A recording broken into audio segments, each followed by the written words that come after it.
Hello guys, maayong adlaw. So for today's video, naatay adtuon nga lugar nga sikat diri sa Fukuoka. Mao kini ang Tenjin City. Tara, ubani ko ninyo. Kay bawo pa mo guys nga first time na nako mulaag nga mosakay og bus diri sa Japan. Kay basta mulaag ko sa lain nga port guys. Ako ra gyud ang lakawon.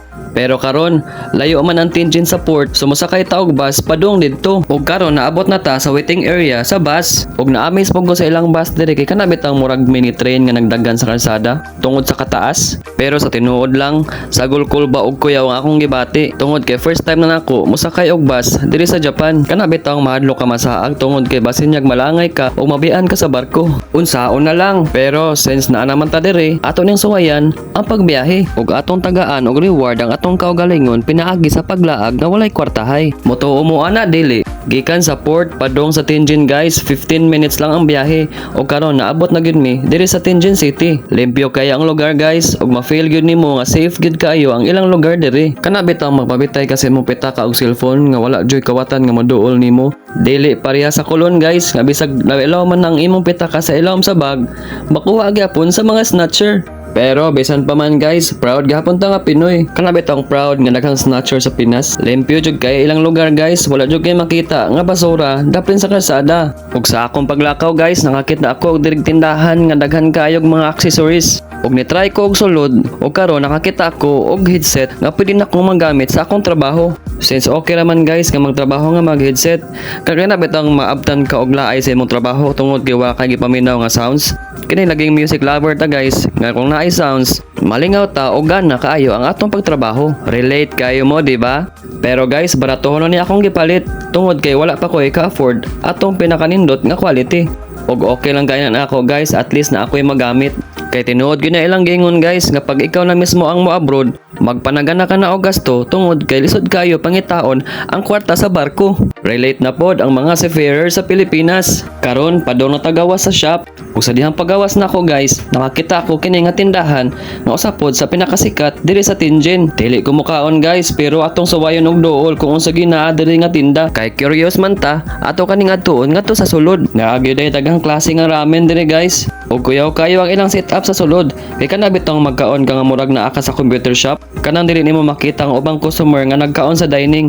Tungod kadaghang division ang ilang dining area. Unique pod ni ang ilang dining setup guys. Kanabit taw kung naa kay kwarta nindot kay ni i-apply ngadto sa Pilipinas. Pero basin pohon o itugot sa panahon. O karon guys, i-try ta og panso sa ilang menu screen. Pero balik lang ko sa ta sa atong agi kay wala pa man tay ka-afford sa mga pagkaon diri sa sulod. Balik lang ko ari pohon guys. Og sa dihang pagawas nako, nakakita na sad ko aning usa ka shop nga nag-display og mga klase-klase nga cellphone, laptop, iPad ug uban pa. Hinuon tinuod jud dahil ang giingon nga mas barato ang mga gadget diri sa Japan kumpara sa Pinas. Pero guys, sa tinuod lang wala ko interest aning mga gadgets.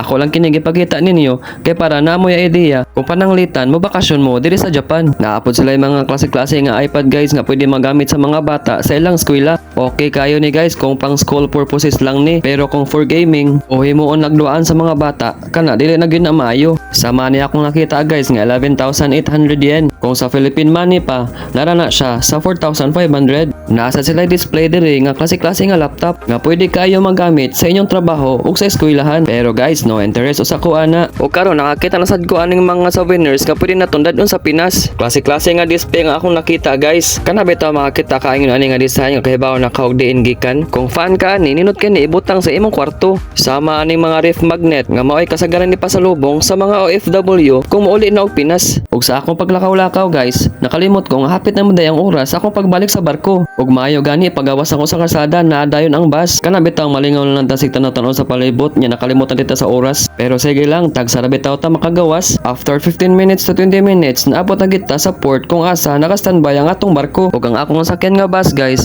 katong may nakataas nga bus nga modawat lang og cashless payment. Ug dili ra ko nakahibaw nga babae di ay ang driver sa bus. Pasensya na, ignorante lang kay tungod sa Pilipinas akong kasagaran makit-an nga driver dito puro laki. Ug tanaw ko na ilang bus guys oh. Ug finally naabot na kita sa gawas sa barko. Ato na din pagawasan natong passport, sure pass ug ID kay mao man na siya kinahanglan para makasud ta sa barko. Sulit kayo ang atong lakaw karong adlaw guys. Kana bitaw makaingon ka nga sa sunod na sad. Unsaon man nga tagsara man kita makagawas. Mao nang deserve gini namo makalaag panagsa. Ug karon duty na sa tagbalik guys. Ug diri na lang sa tataman. Daghang salamat sa inyong pagtan-aw ug amping tantanan. Bye bye.